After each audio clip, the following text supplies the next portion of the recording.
Magandang araw po sa lahat, Wina po ng Splat Communications.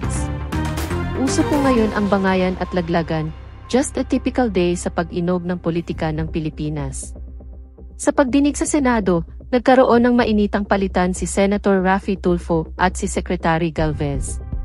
Panoorin po natin at kayo na ang magpasya kung para sa inyo ay kanais-nais o kaiga-igaya ang ganitong klase ng palitan ng pananaw. Panoorin na po natin. Nagtapatan naman sa Senado sina Senator Raffy Tulfo at Secretary Carlito Galvez. Si Tulfo giniit na may korupsyon sa amnesty program na pinalaga naman ni Galvez. Nasa frontline ng balitang yan si Camille Samonte. I will show proof that we are not corrupt. Okay. Then show me proof that you're not corrupt. Again, I'm not saying you are corrupt. I'm saying merong korupsyon. Kung sino yan, that's your job to find out. Ba't ka nagagalit, Secretary?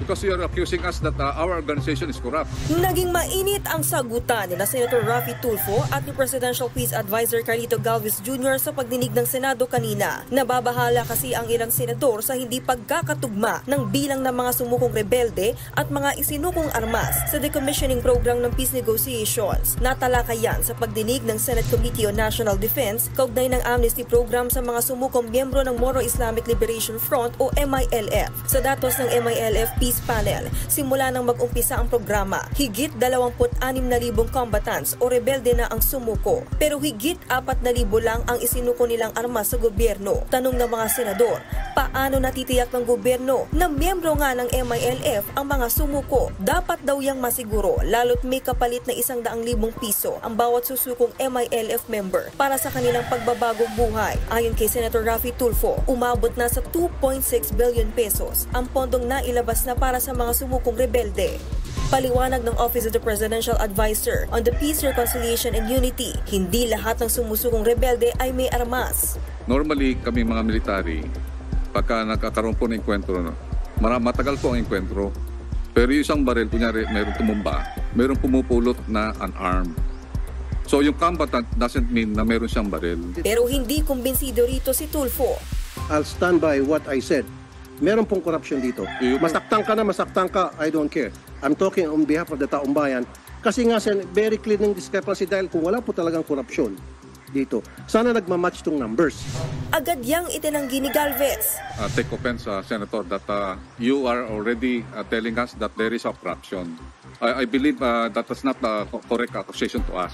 There is no corruption in this decommissioning. We are just following the agreement. Sir, Do not tell us that we are corrupt. then show me proof. Kasi pag nakita ka sa akin ng proof, then babawiin ko. I will show proof, sir. Sa inyong palagay kaaya-aya po ba na ganito ang klase ng pag-uusap ay makakatulong sa pagresolba ng kung anumang issue ay mayroon na dapat malaman? Bakit nauna ang pagbibigay ng matinding akusasyon at paghamon na patunayang wala? Di po ba ang nag-aakusa ang siyang palaging may tinatawag na burden of proof based sa ebidensya at hindi sa mga sapantaha o kuro-kuro lamang? Sa aming palagay, respect works both ways. Para igalang ang nag-iimbestiga, dapat ay maging mapagkumbaba at magtanong ng maayos na hindi makakapagpababa sa paningin ng kanilang mga ipinatatawag sa mga pagdinig in aid of legislation. Tumungo naman po tayo sa ikalawang ulat tungkol sa diumanoy malinaw na laglagan sa pagitan ng dalawa DDS at dating spokesperson ni Pangulong Duterte. Sino kaya sa kanilang dalawa ang nagsasabi ng totoo?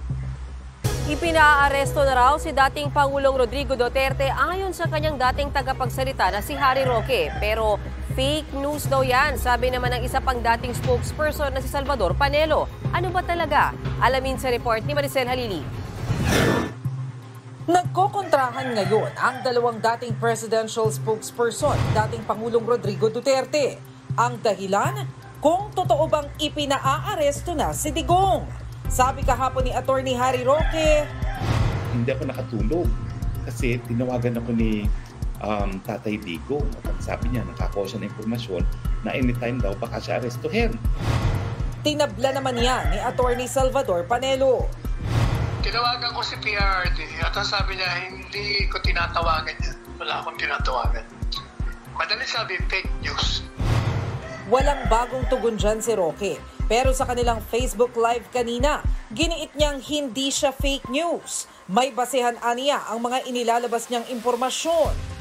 Bago naman ako mag-release ng information, sinusubukan ko po at talagang tinutupad ko na meron akong multiple sources. Lahat po ng sinasabi ko ay meron po akong multiple sources. No?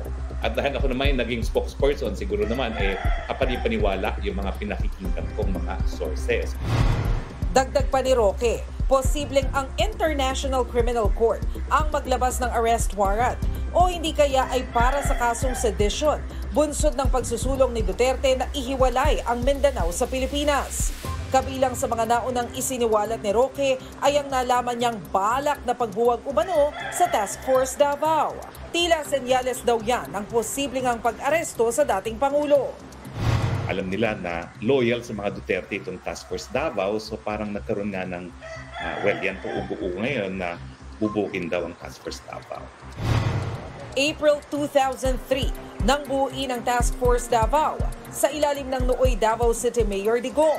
700 sundalo ang kasapi niya na layong protektahan ang lungsod laban sa terorismo. Pero mismong Armed Forces of the Philippines na ang nagsabi, hindi totoo ang alegasyon ni Roque. There's no such issuance of any directive for the disbanding of the Task Force Davao. Sinegundahan pa yan ng AFP Eastern Mindanao Command. Itinanggi nilang bubuwagin ang Task Force Davao. Kung may kinalaman naman sa drug war investigation ng International Criminal Court o ICC, ang sinasabi ni Roque na posibleng pag-aresto kay Duterte, ayon kay Justice Secretary Boying Remulla, hindi sila kailanman kinontak ng ICC. Wala raw alam ang DOJ sa sinasabi ni Roque.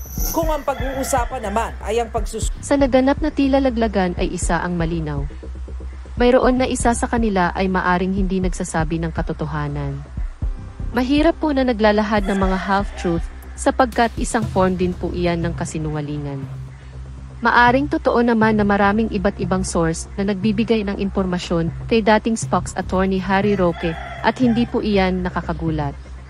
Ang matinding usapin po dito ay tinawagan ba siya talaga ni dating Pangulong Duterte upang sabihin na malapit na itong arestuhin.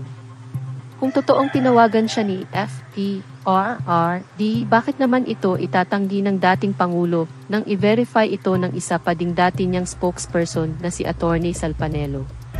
May motibo ba si Ati Salpanelo na pabulaanan ang mga ipinahayag ni Attorney Harry Roque at tawagin pa itong fake news? Ano ang motibo sa hindi pagsasabi ng buong katotohanan? Nais ba na agitate ang taong bayan? For what purpose? Para kung sakali ay di matuloy ang pagsiserve ng warrant of arrest kay FPRRD. As days go by, a lot of things will still unfold.